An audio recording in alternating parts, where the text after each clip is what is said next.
Hello, ladies and gentlemen. Welcome back to another episode of Vagabond Dog Industry Chats. This week we have twice the fun. It's double. It's two guests. We have Simon Boxer and Jacob Janerka. Two guys working on together on a game called the Dungeon Experience, which has kind of captivated my attention. Jacob is probably best known for his wild point-and-click adventure called Paradigm, in which you play a sort of mutated. I don't want to besmirch the character too much, but a bit of a bumbling kind of character. He's a nice guy, and it's a weird world to explore in the point-and-click format.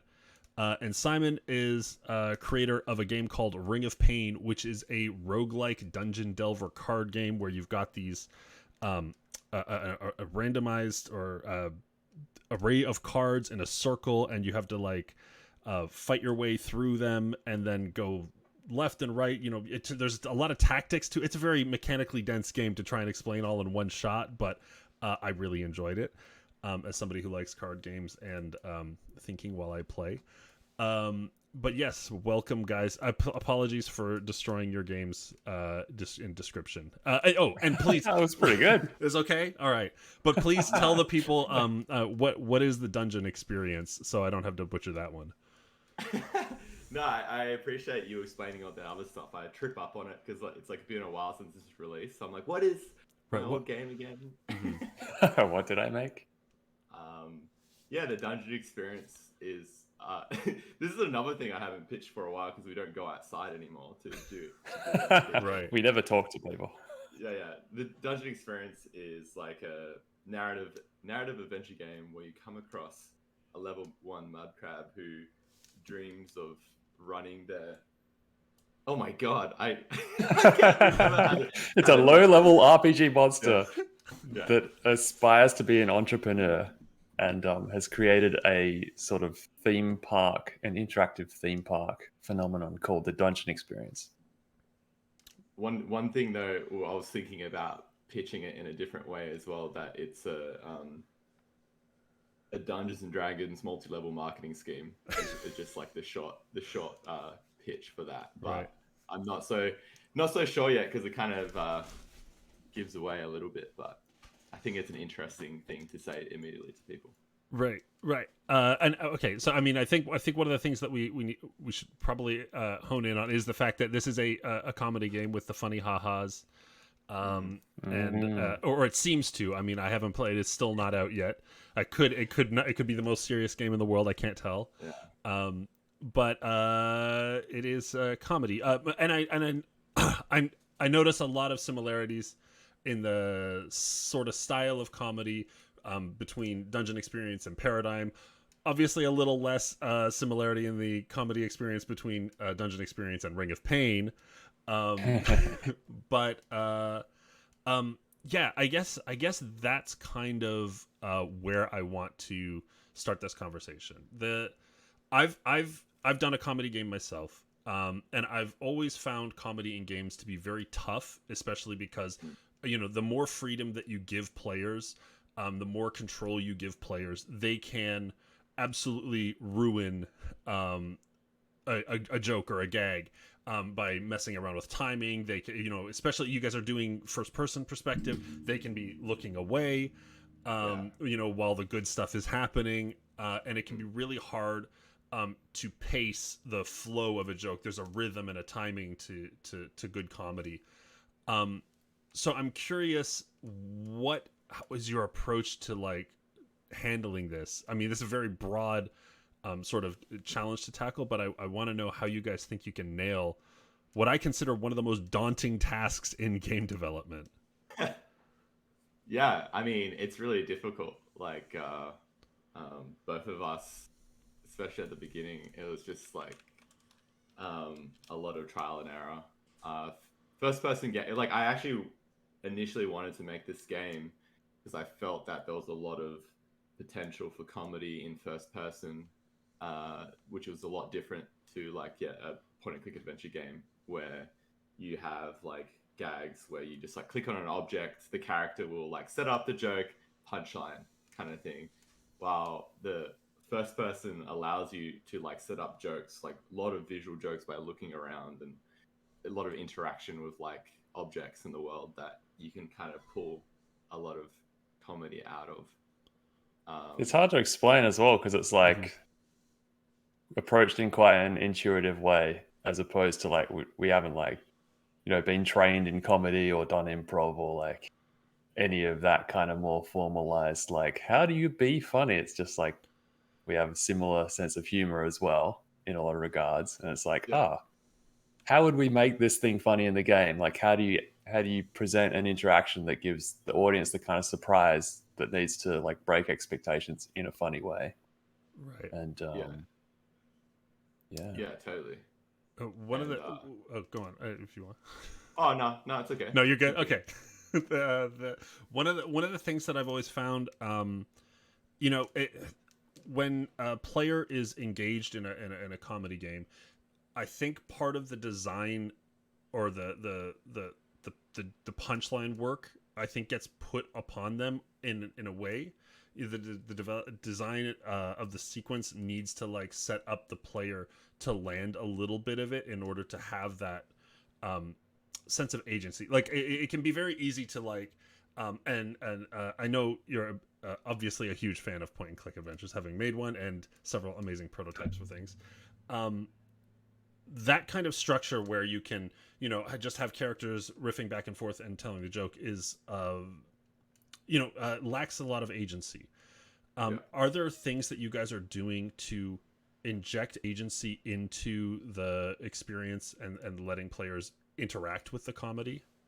Yeah, totally. That's something that when designing the game, like we're constantly thinking about like what a way to take advantage of the medium, so it's not just characters talking back and forth, because like it's a lot easier to have a character banter, and not only that, with Dungeon Experience the protagonist is silent, so they don't actually do any of the back and forth with the character. So the crab character is like your vessel for comedy, basically.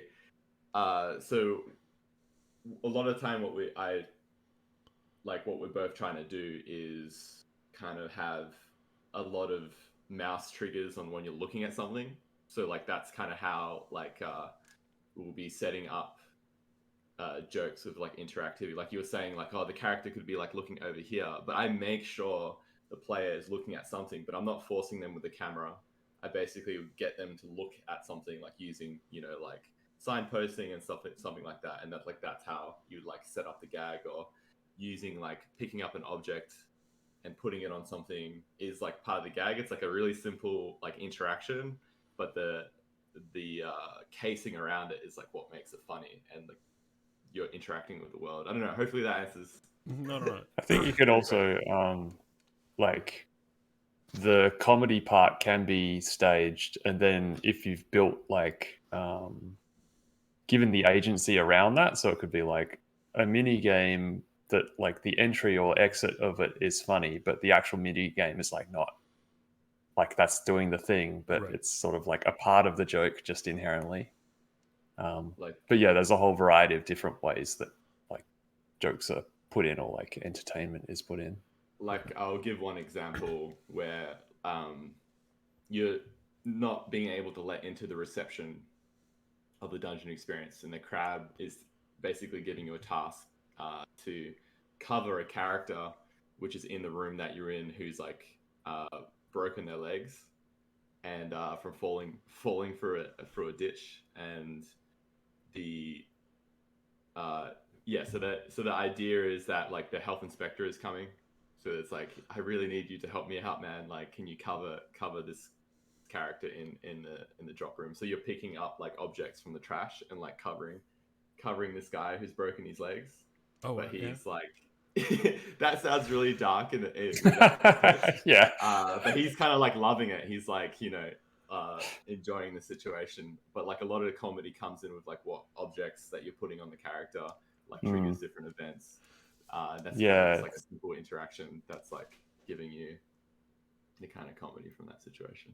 Yeah, I think that's the kind of comedy that I prefer as well, as opposed to the like the set up a punchline through like dialogue kind of stuff. Mm-hmm. I find it much easier to do like the visual or slapstick stuff. But yeah, that was a joke that Jacob made. Right. Yeah. That. I mean, it's. You mentioned that in the game there is use object on thing. Or, I don't know if that's just your point and clicky mindset still in play, or if you guys are leaning on some of those design tropes. But it sounds like you've got more than that going on with this, which is really exciting. Yeah, it's like it like when I say use object on something else, it's not like the point and click version where you have like an inventory and you're just like right. mashing things together. They're just like you kind of using the objects in the world like were just presented to you to like you do those kind of things. And yeah, I try to create as much as I can tactile feel to things, and even using tropes in video games in a way that's like subverts the expectation of like what a like a first person shooter is, or like what an RPG is and that kind of stuff. Are there any strong holdovers from the point and click genre that are making their way into the game? Yeah, there's plenty of stuff still. Like one of the things not that I disliked, but when I would play games like Firewatch or Edith Finch or something like that, which are really good games. Even Life is Strange actually had it a bit more, but I found there was like a lack of interactivity with like random objects in the world. Like even though it doesn't have to do 100% with like the storyline or like the progression of the game, Mm-hmm. I found a lot of enjoyment of just like looking at objects around in the room and stuff like that. So that's like a thing that's in our world. Like I haven't cut the fat from that, like because some people in some narrative games like cutting the fat of that, which is like totally fine and good for that, but I enjoy that part of the game, so I put it in. Yeah, no, I'm in the same camp. It's like it almost feels essential to have at least a line of text, or I mean, well, and that gets harder when you're voicing everything too. But for every little thing that the player would notice. I guess this one is one for Jacob specifically then. But what I love a lot about your work is that you have an insanely high bar of quality for the artwork that you produce. It seems very well detailed, high production value artwork on absurd material. So obviously there's a decent amount of time put into each asset that you produce. And so I'm curious, what is your decision process into being certain that it's worthwhile? And or do you just do it and then throw out some stuff? Yeah, I mean, it's the age-old question of like, is this worth my time doing this thing? So yeah, I mean, if I'm really feeling it, sometimes I'll go through a gut feeling of like what I find really funny or engaging, like like flow state, right? Like sometimes you do something and you get into a flow state and suddenly 6 hours pass. Like sometimes that happens to like certain jokes, or like I have to do this now. Like in Paradigm, I had this sequence that was like really, really bland. When you like finish this big puzzle where you've collected all the body parts of like a scientist, right? And you got to combine them all, and like you press the button, and then like he came together, and then you could speak to him, and it was like, it's like kind of boring. Like, how can I make it interesting? And I was like, what if I made it forming like Voltron, like a Power Rangers like combination thing? And I was like, that would be a lot of work to do that. But then I started thinking about it, like, this would be really funny and like enjoyable. And then I started doing it, and then suddenly 2 weeks passed, and I spent 2 weeks on this animation, which was like maybe not the best like production decision, but it was like definitely a huge, like a lot of people liked it, right? Like there's realistic choices that you need to do for production, but a lot of it's just gut feeling of like, I really like this thing, I really want to paint it, and that ends up being the thing, or like I really want to make this character or something. that's a really hard. I've had that same problem, but I mean, more with building whole sequences in my game that I'm like, no, I deal a lot with branching content. So like 0.02% of people are ever going to see this scene. Is it even worth my doing? How do you balance that? Like, I need to get this game done and follow the production schedule that I kind of outlined for myself versus those great moments of inspiration when you really do want to make the Voltron. Yeah, I'll just be honest, I'm bad at it. Be bad at making those choices in terms of like, but it's like I enjoy it. Enjoy doing that stuff, but I try to, at least with this game, I try to like, because the game it has some branching, but most of the time the payoffs of the branching are like pretty quickly. So it's like, if it's like a really good joke, I'll try to like signpost them to do that part, that branching part. Like I want to give them the option where they could miss it, but I'm like very heavily, not too heavy. I try not to be too heavy-handed, but you should do this thing because there's a payoff. Right. Try to avoid having it get buried is something I should probably learn to do more. That's good. That's good stuff. Simon, I really enjoyed Ring of Pain. I found it uncomfortably addictive. Okay. I don't want to make people uncomfortable. No. I mean, it's my fault. I have a tendency towards these kind of games. I don't blame you too much. Right, fair enough. Yeah.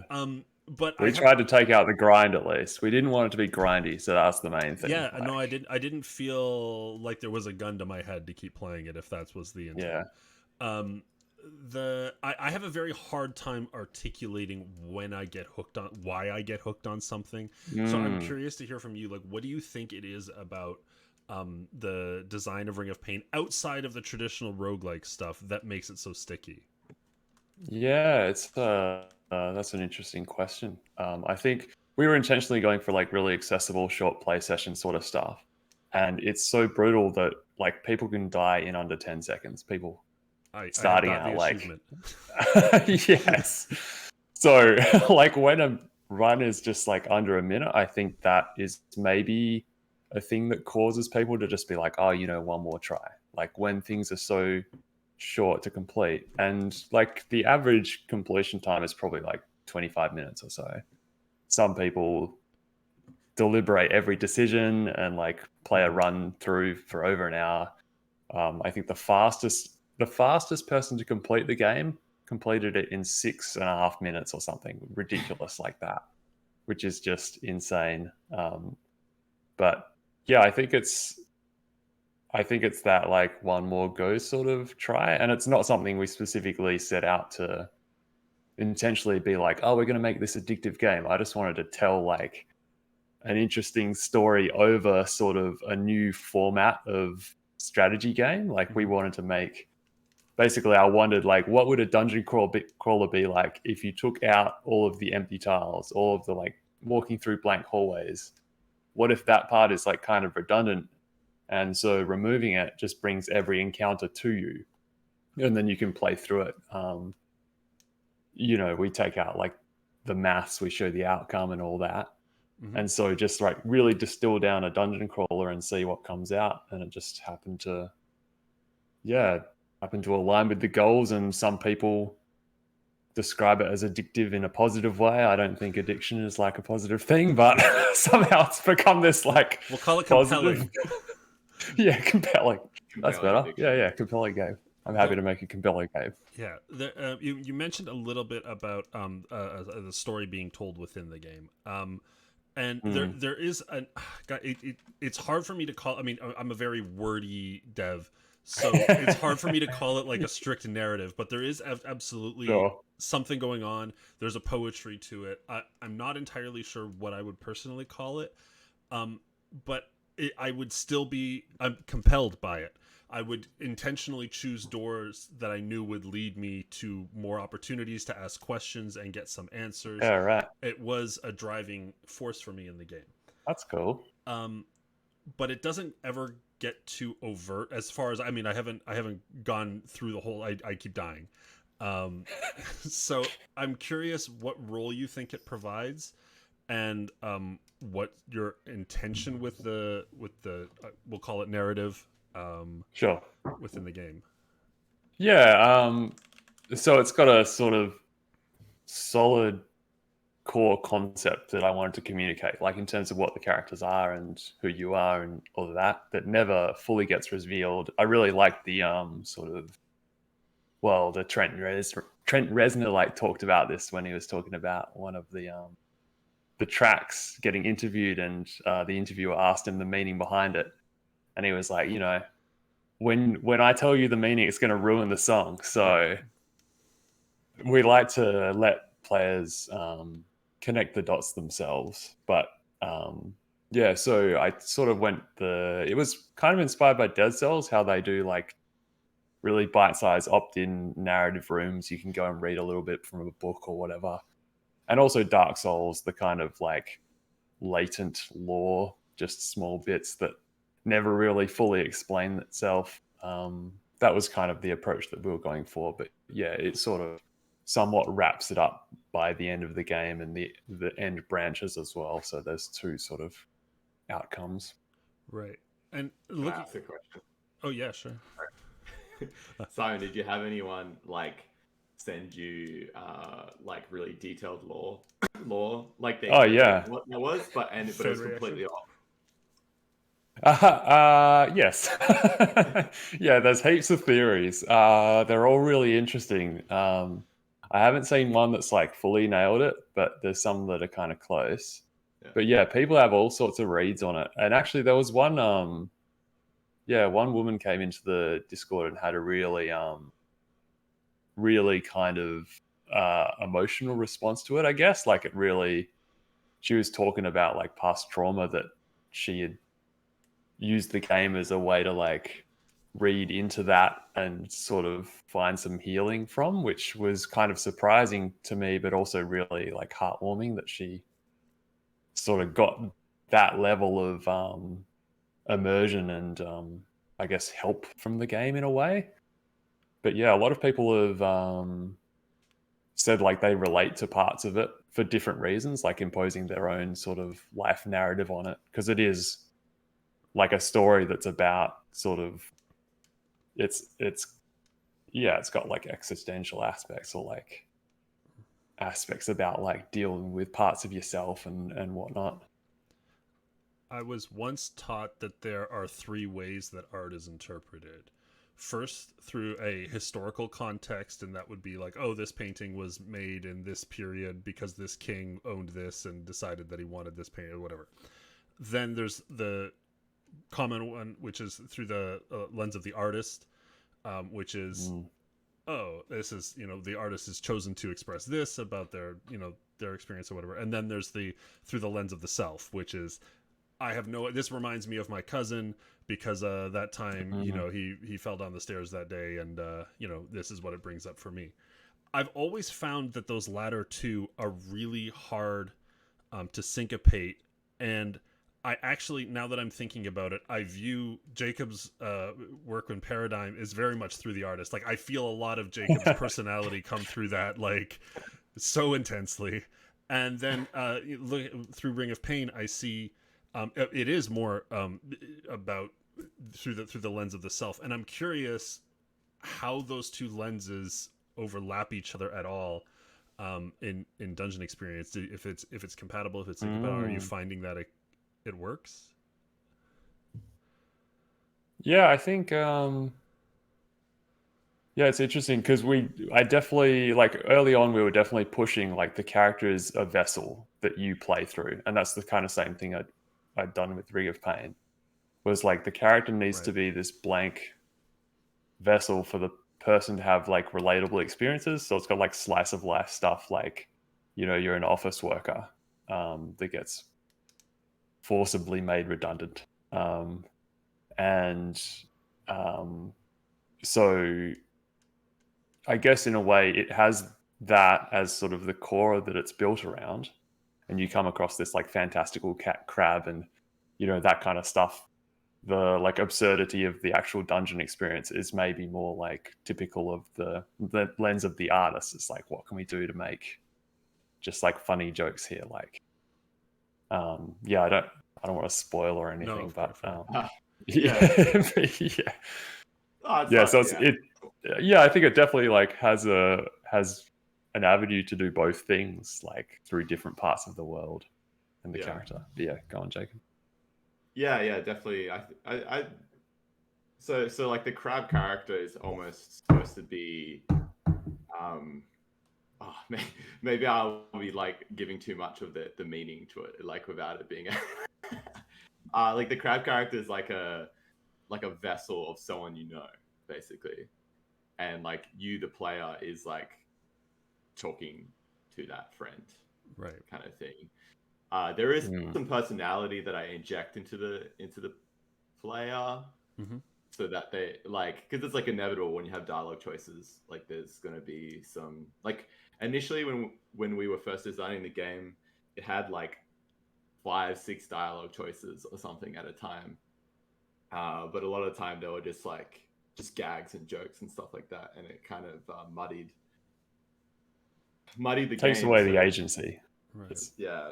So we kind of like boiled down some of the dialogue choices to stuff that an actual person would choose most of the time. So generally there would be like 2 options, which are like the normal options, which are kind of like, if this one person might do this, one person might do that, and then there's like a third kind of jokey dialogue option, and it's like trying to balancing it between those kind of things. Right. Has it been hard for you at all going from Paradigm, who's a very well defined character, he's got a voice, in a very specific set, to a self insert for the player? Yeah, so hard. so hard. It's probably one of the biggest challenges I felt, because so much of the writing that I do is like verbose protagonist writing, like from Paradigm. It's like verbose protagonist writing, and then trying to put that through a silent protagonist, it was like really difficult, especially at the beginning. It took me ages to feel comfortable with writing that kind of stuff, and the crab character is kind of the vessel for the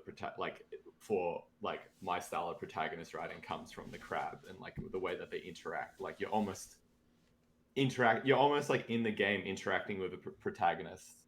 To the crab's not the protagonist, but you're almost like living through their story, like observing them, kind of thing. No, I completely understand. My first game, ASM, it had a very verbose protagonist. It was me as a writer getting my shit out. And forcing that onto the player. But I got a lot of complaints about, like, oh, my character said something I didn't expect him to say. And then in its follow-up, I peeled that back to the point where what that dialogue option is the only thing that they say, that and the NPCs respond perfectly back, and you have these side characters that are with you, and they are, I guess, doing what the crab is doing. But then players said, I don't think my character's saying enough now. I feel like I'm missing half of the game. How is there anything you're doing, walking that balance, between, it's something, you're good at writing Paradigm dialogue, and writing dialogue for the other NPCs, but like, how do you make sure that you've got a player character that is filled with a personality, even if it's allowing just the player to bring it to the table? How do you personally manage that? Ooh, hard question. Wow. It's yeah. I mean, like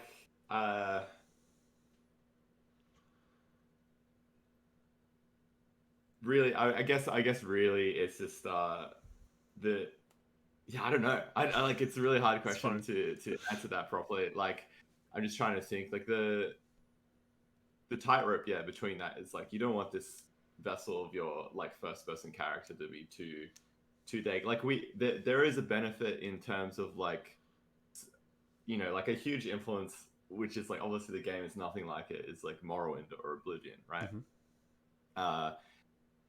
Those games don't, like, the player character has no personality at all, and that's almost like the player character in the dungeon experience. Like, it has a personality which you can choose through the dialogue choices, but it's like almost informed through that. Like, you could be a character that's like always going to be choosing the jokey options, or always choosing like a more serious option, or always, you know, treating the crab in a certain way, and those kind of things. I think, sorry, I wish I could answer that a little bit better. It's like it's a difficult thing to be constantly thinking about. No, if it was an easy answer, then I probably would have had a better game. I think a lot of stuff comes from like testing and getting feedback, and like you did, like to iterate towards something that, you know, people feel appropriately engaged with, but is still landing like whatever lens of the artist kind of stuff you want to get in there. So one of the things that, I mean, this is please correct me if I'm wrong. I've tried to do my research, but this is both of your first 3D exploration game. Have you neither of you have worked in a first person 3D environment before? Yeah, pretty much. I mean, okay. like commercial game, yeah. Right. Aside from like game jam stuff or whatever. Right. I'm curious, how have you been finding that transition, in terms of set designing and, I mean, the technical side of things, challenges and whatnot. Is it going well? You guys okay? Yeah. It was definitely daunting. Like, because almost when I started this project, I was like, I would play.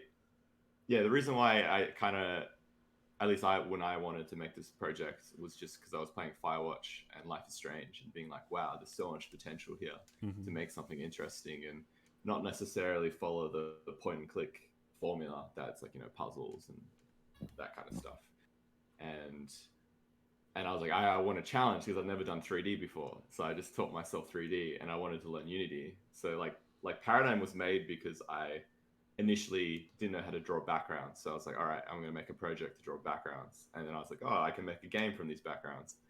And Dungeon Experience for me was like, oh, I want to learn 3D. I don't want to just like make random things. I want to make like a big project. And then transitioning to that, it was really difficult because like suddenly there's like a million different things to consider. Like in 2D, you can, like, that's almost going back to the humor stuff. You can set up jokes a lot easier in 2D because the player's constantly looking at the same screen.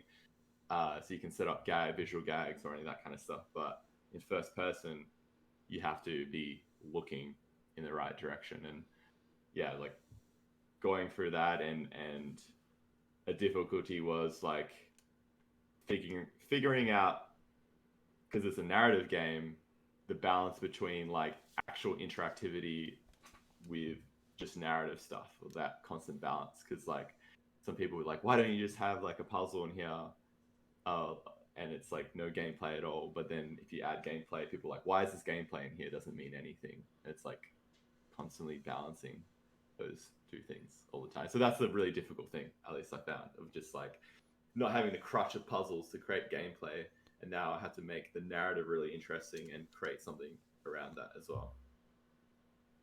Has it affected that production budget versus the I want to do it factor that we talked about earlier for you at all, Jacob? Sorry, can you ask the question again? The production scheduling of, now there's this cool thing I want to do, but it suddenly takes me 2 weeks to do the Voltron. Are you finding that is exacerbated at all by the 3D? Yeah, totally. Like, so this project was initially mine and Simon's idea of like, why would we make a speech at GCAP? I think did you go to GCAP when you were here? I was there for PAX Oz. Just for PAX. Like Melbourne Games Week. Yeah, industry like event, basically. Gotcha. Yeah, where people do talks. Which is this week. Yeah, which Yes, is this just week. right now. It's just starting. Yes, Right. right. Melbourne Games Week started. Right, including a sale on Steam for both Ring of Pain and Paradigm right now. Yeah, that's right. Exactly. It's on sale. Oh, and also I am doing a talk this year, but go on, Yeah, Jacob. yeah. So we were like, why do we do a talk and spend? Because we made a talk. I don't think the previous year, maybe 2 years before. Like 5 years ago or something. Yeah, Well, like 5 a years couple of ago years now. prior. Yeah, and we're like, Yeah. why don't we just make a game instead? Invest that time in that. And spend that week making a game. And then it ended up 3 years later. Then it ended up blowing up, like being like, is this good enough? Oh no, it would be better if this, and like I'll take most of the blame for being like, let's keep making this different, keep making it, and I think we had different expectations from the start. Like Jacob was talking about wanting to make like a Firewatch style comedy game, and I was looking at Frog Detective like, oh, you can make small games funny. Yeah, exactly. So it was just like, and with 3D, it takes so much longer to make something. And I was learning something completely new. Like with Paradigm, I've already been like an artist for a long time. Like I had a skill set. I learned how to do animation, I guess, a bit for Paradigm. But yeah, 3D, I had to learn like rigging, skinning, baked lighting, learn how like programming, like all this new stuff. And that, Lip syncing, like lip syncing, pathfinding, animation. And that blows out the budget. But I feel like I'm actually at a place now where it's like not as bad as it was like 2 years ago. For example, like I've got to learn how to like click on an object and it say something and that be lip synced and that kind of stuff. Like now it's like I don't need to have so much like intellectual like thought process and can make it. But yeah, 3D obviously blows the budget out the water like crazy. Well, it's bound to happen. It's interesting to hear you guys talk about how you guys came together, which I guess is something I'm curious to hear about. But specifically because I entered my first game as a duo, not unlike you guys right now. Except you guys both had strong solo experiences, or lead experiences prior to this. So I'm curious, like, what's it like having a friend now? Well, actually, so I started Ring of Pain solo, but then brought on a team pretty quickly. Mm-hmm. And Ring of Pain started in the same year as Dungeon Experience. So I was working on basically both side by side for the first portion of it. And it was just like, I had no clout or anything at that time. Like Jacob and I were living together and we're like, let's make like let's do this fun thing. Instead of doing a talk, let's do a game jam. And it just kind of became a bigger thing. But yeah, it's got its challenges. Like it's definitely because we both have very strong vision. It's like you can't have two people that have strong vision, like driving the vision. So yeah, we've got to the point where Jacob's like the reins holder and I'm kind of like the support on this project. And that's kind of how we vibe, I guess, on the project. But yeah, I quite like having people help out with stuff. I have learnt over the years to delegate, and that's a good thing. Right. A skill not a lot of indies learn early enough. Yeah. Well, I mean, my first job was at a game studio. I've done like 5 or 6 years, like working full time at game studios. So that was always team-based stuff. But it is hard to relinquish your vision. Like it was really hard at first when I brought people onto Ring of Pain to be like, okay, I'm not going to touch like this part of the code anymore. And then that just grew and grew until by the end, like I'm not doing any coding. So sounds terrifying. Yeah. Gradually like fighting the urge to control everything and work with people. And I think it's good.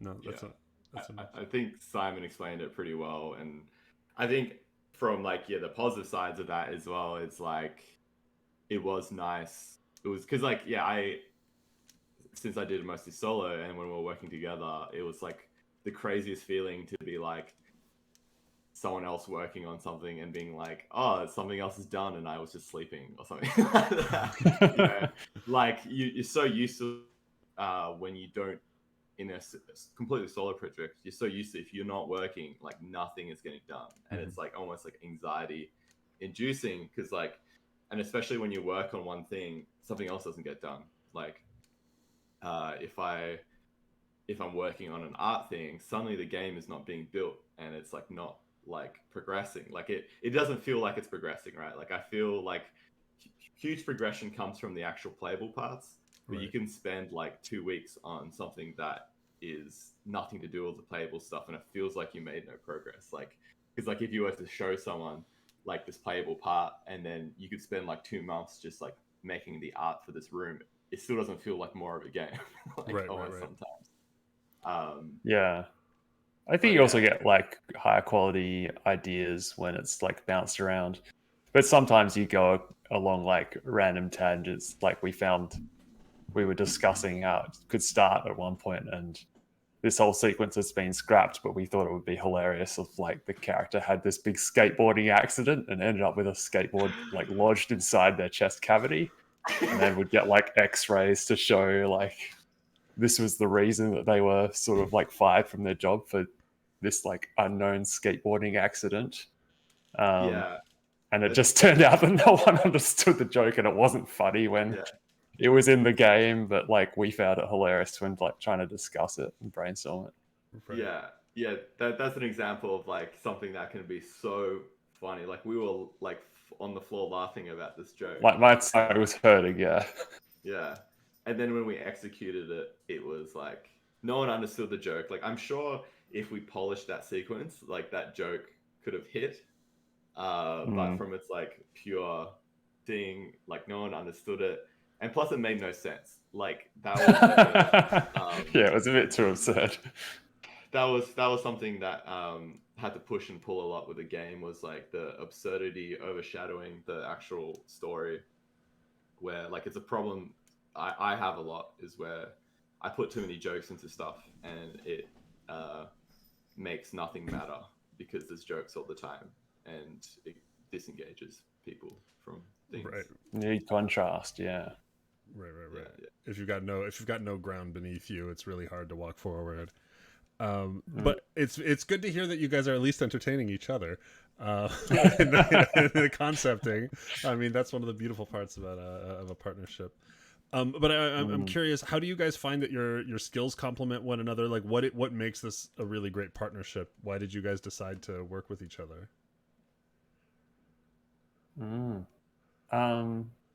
Yeah, well, foremost, it was like similar. This is your opportunity to complement each other, by the way. Yeah, yeah. Originally, similar sense of humor, and yeah, like obviously Paradigm was like awesome. I really loved Paradigm, and just the opportunity to take it further and like do it in 3D. Like I had more technical and like code expertise at the start, and Jacob has learnt a lot of that stuff over the project. Yeah, totally.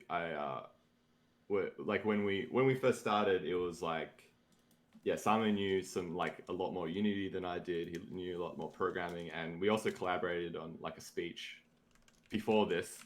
Like that's why we were like, let's not make another speech. Like let's make another game. But yeah, we had a good time like writing jokes and stuff for the speech and that kind of thing. And yeah, like I really wanted to learn, and I also wanted to learn from someone who was fast. Simon is like a fast worker, and I wanted to like learn from that stuff as well. And but, I'm very slow, and well, I think we've met in the middle. It's like yeah, because Jacobs pushes the, like you were saying earlier, like pushes the quality of assets. Like we'll like in really like polish something up till it's like way better than, like I sort of go for the good enough is good enough a lot of the time, and then just like iterate like where absolutely necessary. So yeah, as a result of the accumulation, the product is like higher quality than it would have been if I had done it solo. That's a good balance. That's a really good balance, actually. It explains a little bit more of how the project is coming together. The one of the things that I've always found when I worked on comedy games is after a while, especially if you're taking a long time putting things together, grinding dev on jokes, it can get a little bit tiresome playing them over and over for yourself. Do you guys have any like personal tricks to like keeping an eye on the magic of the comedy, or like finding like or finding ways to avoid doubting yourself once you're a certain level in? Because by the 20th time I've heard my own tricks, joke, I don't. I don't know about tricks, but like the nice thing is like when I play something that Jacob set up, like you can instantly tell whether it's, well, I mean, for me, like whether it lands or not. And like if it's not landing, I'll try and think about why like I'm not finding that particular thing funny. Other people might find it funny or whatever, but yeah, I don't know. I tend to write rationales on basically everything I experience. So yeah, that's at like the joke's outset, and it's really, I think, easy to tell if a joke is landing or not then. Yeah. But like once you've like been in it for like 2 months, and you're like, is this still funny? Where does your mind go? It's super difficult, and it's John Cleese has a really good speech on creativity about this kind of stuff. If anyone, have you watched the John Cleese speech on creativity? Do you know who John Cleese is? I know who John Cleese is, but okay. He's basically, I have not seen his TED Talk. It's like a talk that he did to a university like ages ago about stuff, and he was just talking about like when you're writing a joke, you want to like write it and then push it as hard as you can, and then trust in the process while you're making it. It's a lot different with video games though, because like when you're making a sketch, like it might take like a week to complete a joke or something like that. Well, a video game can take months, and you play that joke like over and over again. But at least what I do, I guess, is like, because I'm working on all sorts of other parts of the project, I will just ignore the joke. Like if I found it funny at the beginning, like I'll just like try to believe in the fact that it's still funny, even though I've like played it a million times. But what's really good is like when you work on something else, you can come back and almost like, I have a pretty bad memory sometimes, so I will forget the joke is there, and then I'll experience it again and be like, oh, actually that's pretty funny. I forgot that I like put that in there. Yeah, yeah, definitely have had that. I guess it's just like trusting that it's good, but you can also play test it as well with people to see their reactions. But make sure sometimes to play test it with a couple people, the joke, because people have different comedy styles. Like there's that, like especially with Paradigm, like when I first showed the game to my friends, like no one laughed. Like no one laughed, especially because you have to think contextually why people are not laughing as well. Like that's a big thing about comedy game dev, is that like especially in heavy narrative stuff that relies on art, story, and interactivity, is that sometimes the joke comes through the polish as well, and like not having a bug pop up or something like that. So that's the stressful part, especially about games, is that it takes a long time to execute it really nicely. But when you're standing over someone's shoulder and you're waiting for them to laugh, it makes it suddenly, I find, especially if you're looking over someone's shoulder, it's can be excruciating because they're worried that they're not laughing at the joke, so that it makes them nervous, and they're also expecting jokes. Yeah, I guess it's like you just gotta live with the pain. You got to do a joke lock it in, lock in that content. Just gotta believe in it. But play testing it, and I don't know how do you do with that? Well, I built it with my wife, and we would go back and forth and again, it was a lot of that trusting the process. It's like we batted it back and forth until we were certain that this is funny, and we actually avoided playtesting with a lot of people until it was really, really done, because we have a small audience. We're we're not that popular, so we didn't want to like use up a lot of our core community, burn the that's because that's the thing that happens, right? You can only kind of enjoy the comedy the first time through the best. Exactly. So we just had to really put a lot of faith in it, and then not. We built it very quickly. Also, it only took us like 2 months to build the whole game, and then we shipped it and said, whatever, it's a dumb meme game, let's not worry about it. And then people liked it, so it was kind of nice. But yeah, not quickening the pace was a huge factor, and then being confident, I think, was the other side of it that really worked for us.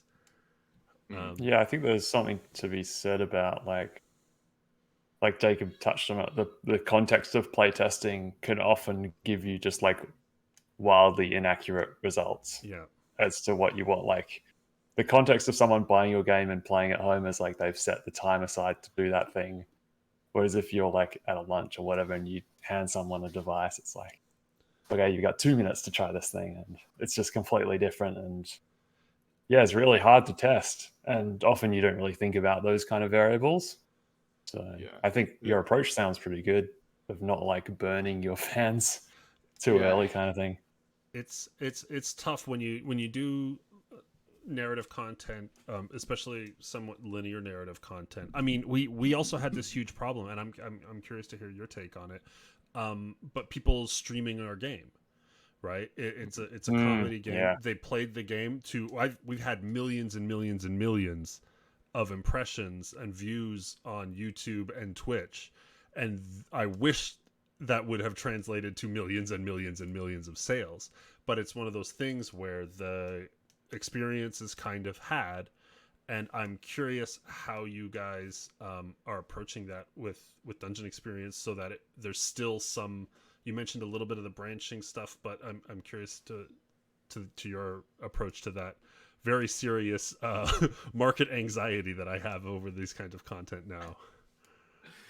Yeah, that's a problem, especially for this game compared to Paradigm, for example. Like puzzles, like people will play it because they like the puzzle or something, while Dungeon Experience is like primarily narrative, that kind of stuff. And there are like mini games and all the interactivity and stuff like that. But it's one of those things you can get all those like viewers and stuff, and like it's just something that you have to live with. This is the world now. Yeah. I think it's kind of circumstantial. Yeah, it's just like this technology exists and is super popular, and it has an effect on this genre of games, and it's a negative effect. And so sometimes I don't think it's even a negative effect. Like in terms of I guess the greater good of it. Like if you have like 1 million people watch it or whatever, and you're still going to get a lot more sales than if 1 million people didn't watch it. Yes. Like, sure. Yeah. There's going to be stuff. Maybe I should say diluted effect. It doesn't have the same effect as a non-linear game stream would have. Totally. Because if you want to play Ring of Pain because you want to play and get the loot and get all that kind of stuff. At least in the dungeon experience, one of the things I have is that like your interactions with the crab kind of like give like a counter. Like so yeah, like say if you had like a Telltale game or whatever, and like certain things can branch actually relatively heavily. Like as you know, in narrative games, like you can have like the mini branch where it's just like you set something up, you said something, and it like pays off within 5 minutes, or you have this big branch that like may pay off at the ending or something like that.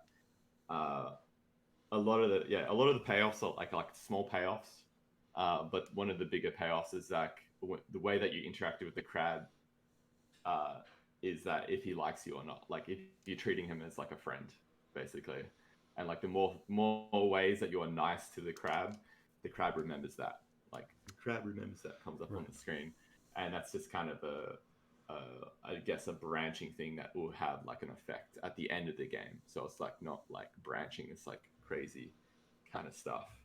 But I think there's like players will want to be in the world and look at things and stuff. Like they'll experience the story. Inevitably, there's going to be people who are not going to buy it because they're just going to watch their favorite streamer play the thing. And yeah, it is what it is. It's one of those things where I mean, like people who are interested in your game, interested in the game to begin with before a streamer starts playing it, they're going to avoid the stream.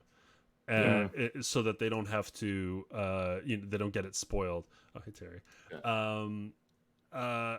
But I think a lot of the people who end up viewing the stream are people who've probably never heard of the game, and whether that's dilutes the potential sale versus I know streaming can bring more sales for games that are not narrative, not linear, not comedy, but it is something that I do worry about, and it changes the way I'm designing now. It's something I think and consider about a lot more these days. How do you approach it? Focus more. I mean, I've always focused on as much branching as possible, and I do a very intentionally bad job of telegraphing where the branches are, so that possibility space when the player goes through the game feels very, very, very wide, and you feel like almost anything could be possible. And I always feel like I missed 50 other potential storylines, and that experience is kind of what makes every playthrough truly feel unique. Even all games are finite, but the more I don't telegraph the alternates, the more it feels like the game is closer to infinite, even though there's always an invisible wall somewhere. Yeah, it's tough. Making these kind of games is tough. I'm super impressed with everything I've seen from you guys, though. It's like I can't wait to play the game. I'm not gonna ask you when that's possible, but I will be. Yeah, I will be patiently waiting no matter what. And I guess I don't know. Yeah, Jacob. One weird tangent thing here. I've come across your completely organically. TikTok just fed me you immediately. So I'm curious how what do you enjoy about that format so much? And does it provide you any traction, or you just do it for fun and your own satisfaction? TikTok is pretty interesting because it's such a young. I don't want to say young medium, but it's newer than Twitter or Facebook or something like that. And yeah, there are young dabbing audiences and stuff like that. I mean, dabbing is already that's out. I already proved it. I'm not with the crowd. I don't know. They have the yee. I don't know. It's really good, honestly. People are still skeptical of what converts and stuff like that on TikTok, but surprisingly, a lot of people will seek out the thing that they see on TikTok and click it. They won't click because there's no links that you can click on. Weirdly, people will Google the thing, or they will go to the thing. Some of the paradigm stuff that I did, which didn't blow up as big as the Dungeon Experience stuff. People were still my sales went up, for example, more than usual. There's a few things that I did, but I purposely made the TikTok during the sale, and I definitely saw an uptick in sales figures and stuff like that. And for the Dungeon Experience, there was an uptick in wish lists compared to before. The wish lists were pretty because I wasn't advertising it that much at the time, and then as soon as I was doing the TikToks, I suddenly was getting a solid amount every day for a while, after that video, compared to when I wasn't doing compared to Twitter, especially. I could have a Twitter, I had a Twitter that did I don't know if you've seen it, but I did the TikTok did really well, which I think it was. I think it was a fishing one or something like that. I did showing a dumb fishing one, and that got 30,000 likes or something like that. And I had the advertising the Dungeon Experience and stuff, and that got 50 wish lists or something, right? and then I did a TikTok, and that got like 2 million views or something like that. And the equivalent on the Twitter would be maybe like 150, 200k views or something like that on the video. And the TikTok blew it out the water. It was like 100 times the wish list from the TikTok to the Twitter. Twitter doesn't seem to convert for me in terms of like wish lists. Like, you can get likes and stuff like that. But yeah, it's a super fun format though, because it's like super short, and I feel a lot of my comedy comes from like the visual, the sound, and like the acting. So it's a medium where I can really show like what's funny about the dungeon experience or something like that. Right on. Simon, are you a big TikTok? I made an account. Nice. I do need to do it. I'm not in yet either. But I've been meaning to buy a burner phone to do it. Okay. A burner phone. I don't want to put it on my main devices. You can use I'm it a on little your- more on your privacy PC. concerned. You can use it on your PC. Right. On the Oh, website. right. Okay. Yeah, that's how I upload all the videos. Are you thinking about doing TikToks? No. No? Not at all. Why not? I just don't know. really enjoyed seeing some of yours, like the dog petting one. Like, was the first one that really got me. I was laughing. Like, that was great. That was good. That's top tier content. And it's one of the things that actually got me interested in the dungeon experience and how it slowly led me to the Steam page. It's surprising as well. Why you're here now? Because like, can you pet the dog is a Twitter meme, Mhm. and then it's on TikTok, and like, how many people on there actually had the context of what it was like parodying? Right. Yeah. Well, that Can You Pet the Dog has a TikTok as well. That does relatively. Oh, it does now. TikTok Yeah, as okay. well. But it was pretty young on TikTok. Yeah. But yeah, it didn't do as well on TikTok, that video, because of it. Like exactly what you said. There's not as much context. Like Did really well on Twitter though.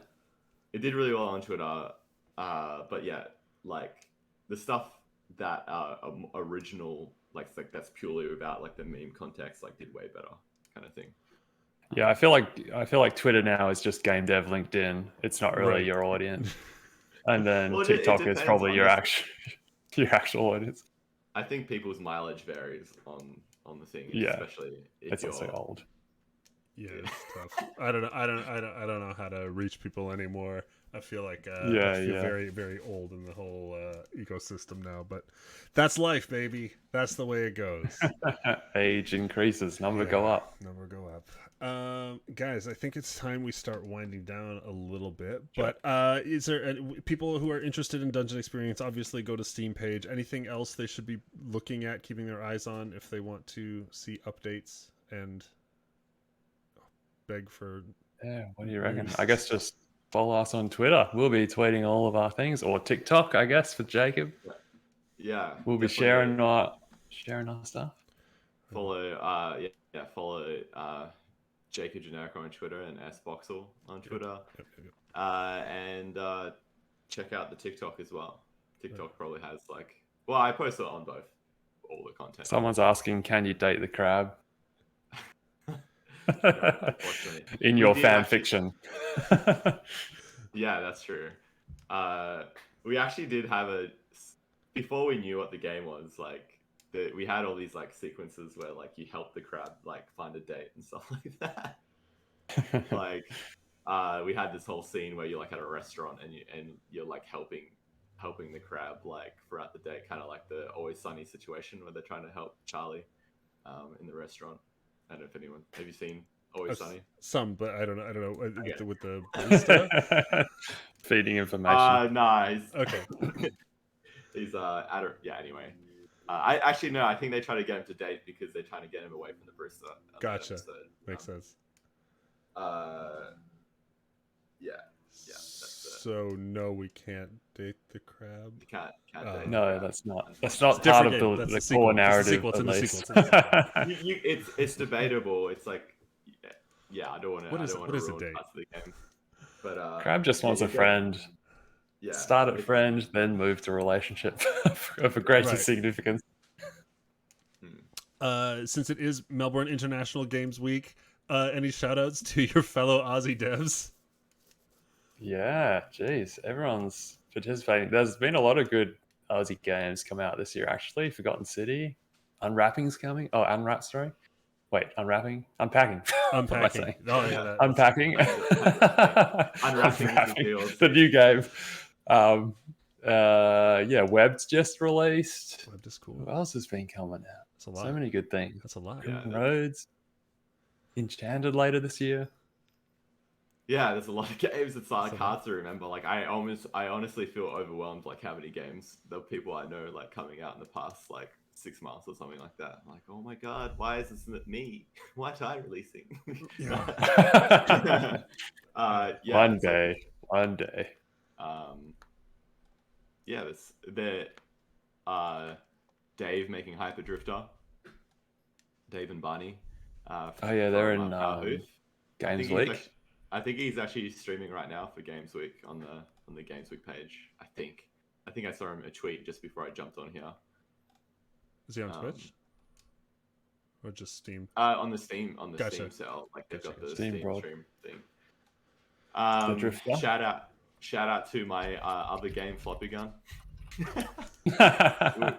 we haven't actually released anything about it yet, but that will be coming in the future. Right.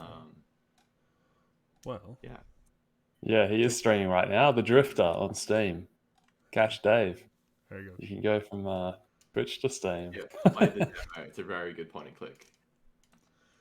Right on. Well, guys, I guess that about wraps it up for the show. I'm very excited, looking forward to it. Guys, if you haven't played Ring of Pain or Paradigm, go on Steam right now. They're both available. I think And on discount. Yeah, they're big discounts. I think Paradigm is 69% off. I was about to say big win there.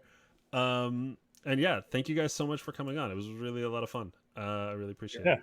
Thanks for hosting us. Yeah. Goodbye, audience. I'll see you whenever. Bye. So long. See ya.